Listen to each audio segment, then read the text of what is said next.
recuerdo que acaricia el vientre de su tumba. ¿Cuál es tu rostro, ánima, que mece en su rebozo al hombre su último sueño? Non, j'ai pas peur de la mort. C'est quelque chose qui doit arriver. Ce jour va arriver et nous devons être prêts. Nous devons beaucoup discuter de ça avec nos enfants pour qu'eux aussi soient conscients que ce sont des choses qui arrivent, que la mort va arriver et qu'on ne peut pas l'éviter.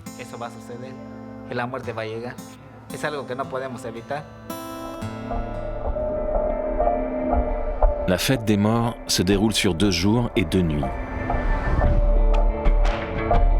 La première partie est plutôt discrète et consacrée aux enfants perdus par les familles.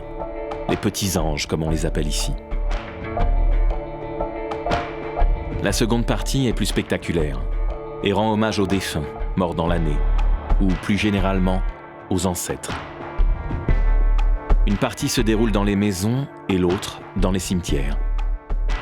Ce soir, les morts rendent visite aux vivants.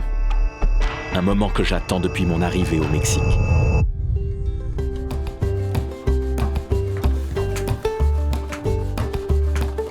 Pour l'heure, je rejoins perché à flanc de colline, la maison du pêcheur rencontré quelques jours plus tôt, pour la préparation d'un repas à échelle humaine.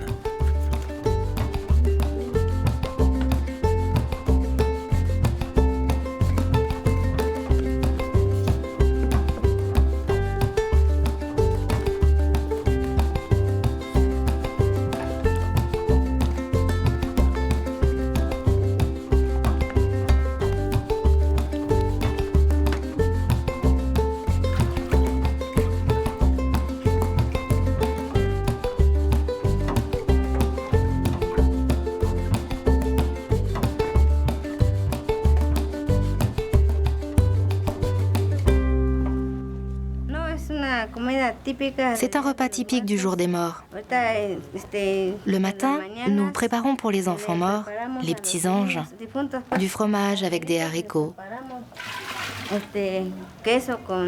Mais moi, je leur avais fait du poisson, des mojarras, dorés avec du piment vert. Et là, je suis en train de faire du mole, du riz avec du poulet, avec des tamales.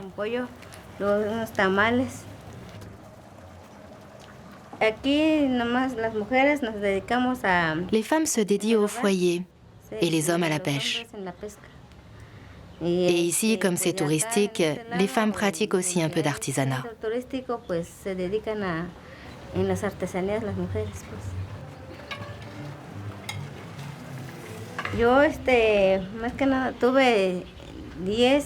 J'avais 10 enfants. 2 sont morts. J'en ai 8 maintenant. 2 se sont déjà mariés. Enfin non, 3. 2 filles et un garçon s'est marié aussi. Les autres, 5 garçons, ils étudient au lycée et au collège. Car il y a un lycée et un collège ici sur l'île.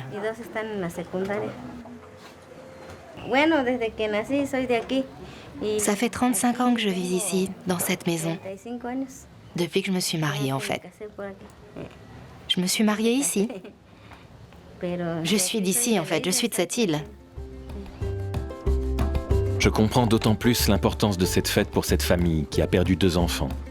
Mais ça n'est pas rare ici. La mort est beaucoup plus présente dans leur quotidien que dans ma vie d'occidentale. À l'étage en dessous, les autres membres de la famille s'activent également. Je retrouve, presque sans surprise, la désormais familière fleur de cempasúchil. On a besoin de la fleur cempasúchil, de bananes ou plantains, d'oranges, de pommes, de bougies, d'encens, de chandeliers, et de préparer le plat aussi.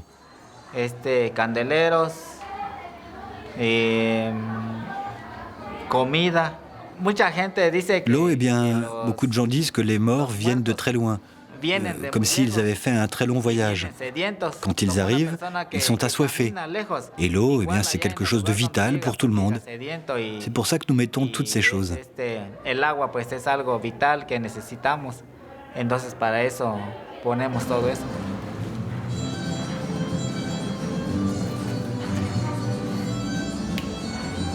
Por ejemplo, el pan Par exemple, le pain, c'est pour nourrir la personne. La banane plantain, c'est un dessert que tout le monde mange, comme l'orange ou la pomme. L'épi de maïs représente les tortillas que nous mangeons tous les jours. Et le plat, le poisson, c'est ce qu'on mange généralement ici sur l'île.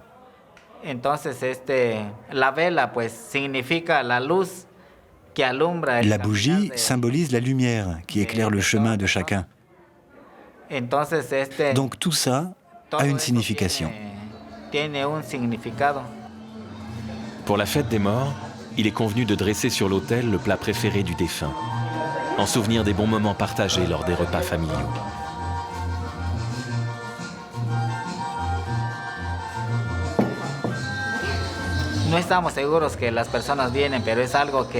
Évidemment, on n'est pas sûr que les morts viennent nous visiter, mais c'est quelque chose qu'on nous raconte depuis qu'on est petit.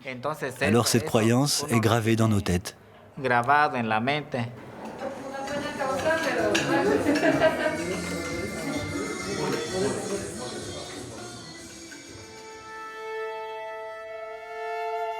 Une fois l'autel dressé avec soin, tout se passe dans une simplicité et un ordinaire quelque peu déroutant. Tout se passe un peu comme si il ne se passait rien. J'observe, j'écoute, et je commence à comprendre que j'assiste à un rituel sans cérémonial, à un hommage sans discours. Rien n'est amplifié ou emphatique, comme si le pragmatisme l'emportait sur l'émotion. Ou alors, est-ce juste que ces gens gardent en eux l'essentiel ? Mais si pour cette famille, la nuit des morts s'arrête à ce recueillement devant l'autel, je me souviens qu'un peu plus haut dans l'île, d'autres personnes s'apprêtent à passer la nuit en compagnie des morts.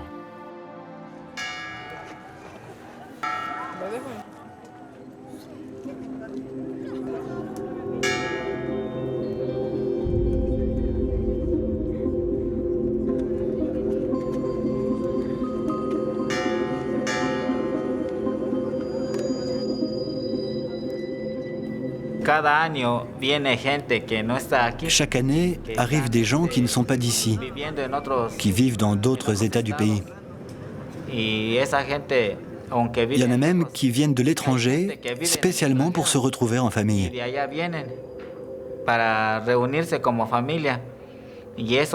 Eh bien, cette réunion, c'est ce qui rend ce moment joyeux. On est content de tous se retrouver. Et ensemble, nous attendons la venue de ceux qui sont morts. Pour nous, se retrouver ensemble, en harmonie, est une bonne raison de se sentir heureux.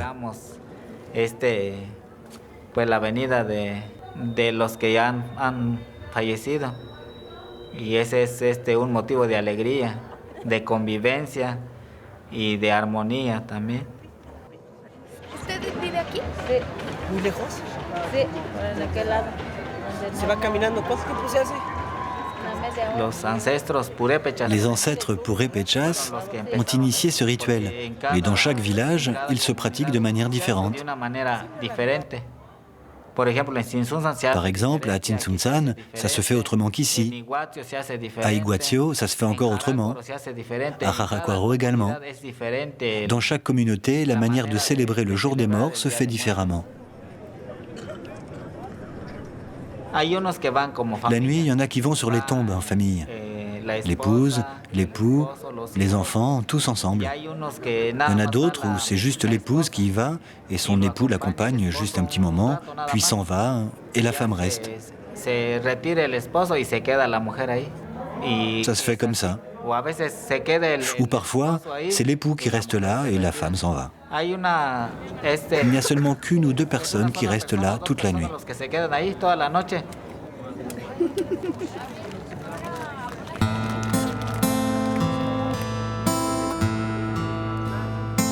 La mort, je ne trouve pas les mots pour vous l'expliquer. La mort, je la vois comme un chemin qui nous emmène vers ceux qui ont quitté ce monde bien trop tôt avant nous. mucho más pronto que nosotros. ¿Cuál es tu rostro, llorona, que canta y canta una plegaria desde la oscuridad de su celo, como un moribundo que acaricia el vientre de su tumba? ¿Cuál es tu rostro, ánima, que mece en su rebozo al hombre su último sueño? Non, j'ai pas peur de la mort. C'est quelque chose qui doit arriver.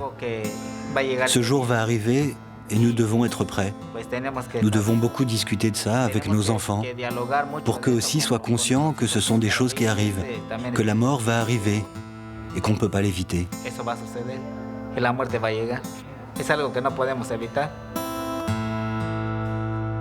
¿Cuál es tu rostro, Catrina, que canta y perfuma de cempasúchil el camposanto los primeros días de noviembre? ¿Cuál es tu rostro, pelona, que corona de lágrimas su amor a nuestros vaciados cuerpos? Si no hay más que infinito en el espejo.